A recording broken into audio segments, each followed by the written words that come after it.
Now, this right here is a very, very interesting. So, Newsmax went to Bronx, New York, and talked to residents in that town to say, hey, who are you guys going to be voting for in the 2024 election? Just to try to get a general idea of what that population is thinking. Obviously, Bronx, if you don't know, you should know, it's a minority black population. So let's take a look at what these individuals had to say regarding Kamala Harris or Donald Trump. Who will they be casting their vote for in the 2024 battle race for the election? So, are Black and Hispanic voters persuaded by identity politics or actual policies? We hit the streets of the Bronx to find out. She's using her color. I thought that Martin Luther King said the color wasn't the issue. I thought it was the content of our character that we were supposed to be recognized for. But if she's going to keep running on that color, she's going to have a misconception about how black people really roll. If you bring somebody into office that looks like you, but then continues to detriment your community, what was that for? But if you choose somebody who can raise your community, then you chose the right one. Wait, so, who do you choose? Personally, I choose Trump. I'm looking for who I think is more qualified to run the country. That's all I'm looking at. Black Latinos are starting to be a little bit more critical. They're fed up of their hard-earned money going to illegal, undocumented people. Kamala Harris did not do a good job on the border because, from what I know, a lot of people were coming from the other side and doing a lot of bad things to what we call home. I think she's not a good candidate for president because she's with Joe Biden for the past 2 years. A wreck up of New York, you know. Colors don't matter, man. Right, they don't. Ask God, man. That's true. So what do you think about a candidate that uses their race as a selling point? Do you think That's some weird.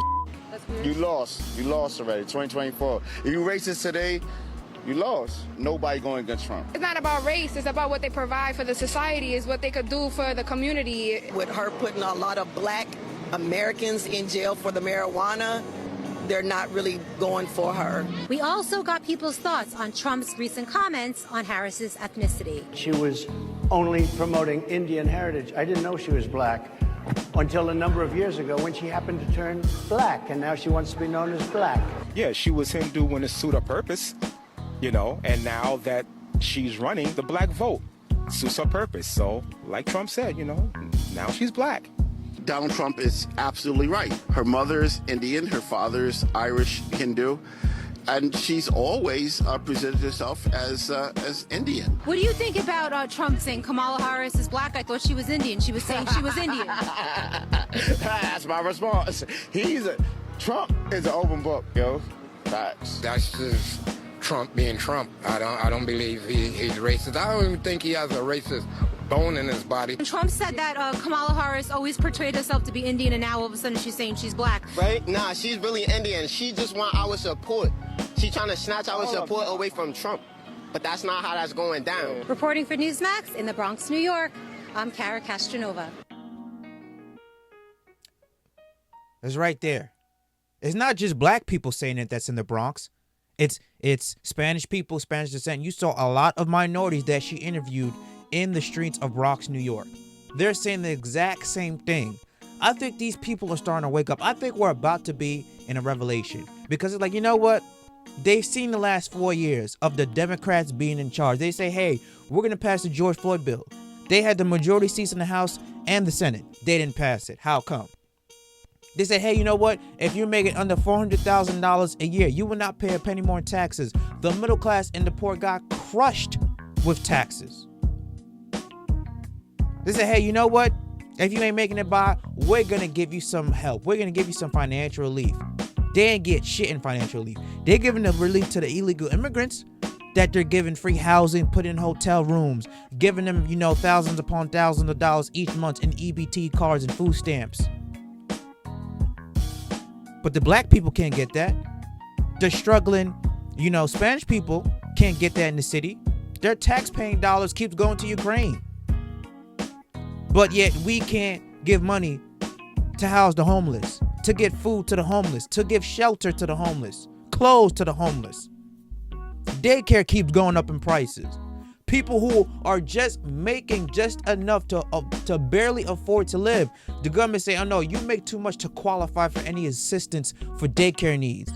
But the illegal immigrants coming into this country, they are getting the open book. Nothing but resources on top of resources. And they haven't contributed a dime to the taxpaying system. People are fed up with the Democrats' lies.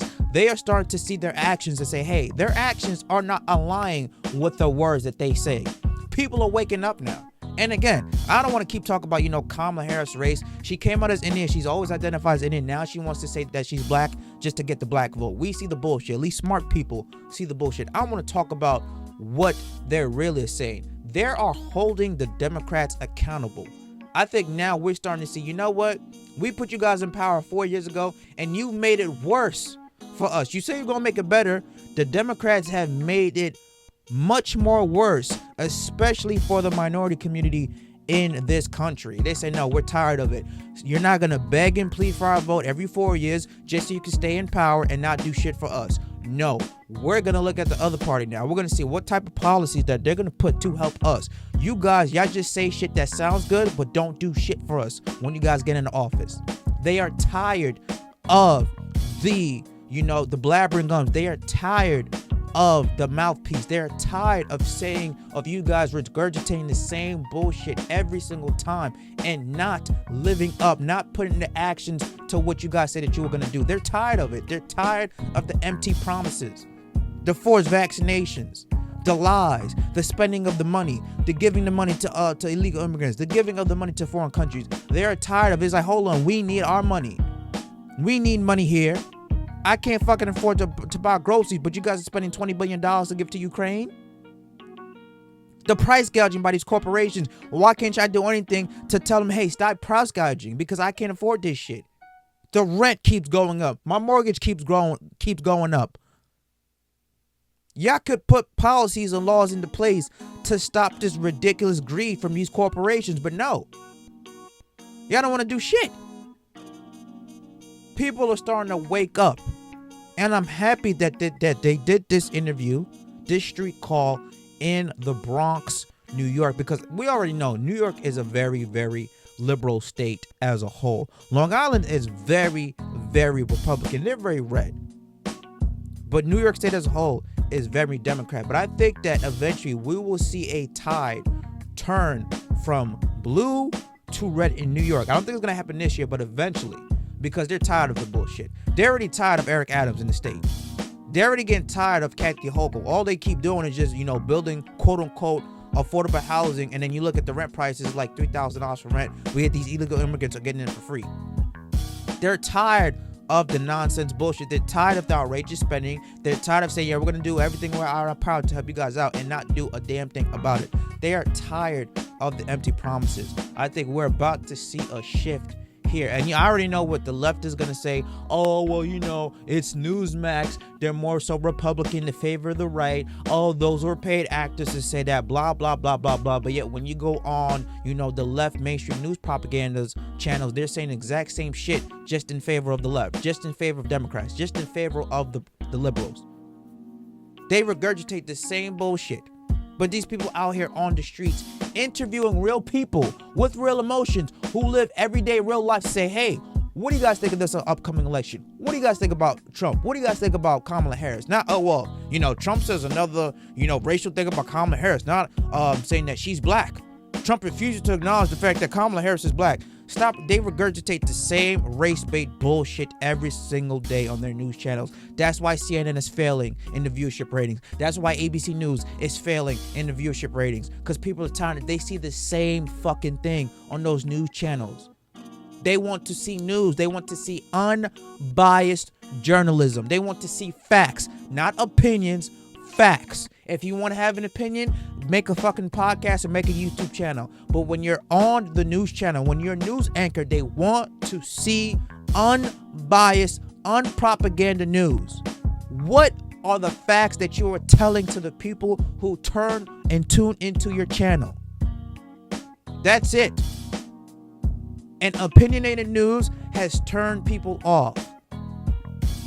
Because they're tired of being lied to. They're tired of the false information. They're tired of the misinformation. They want to see facts. They want to see actions match up with words. That's it. Let me know what you guys think about this. Do you agree, disagree with my commentary? Do you agree, disagree with this video? Leave your comments down below. Smash the like button, subscribe to the channel.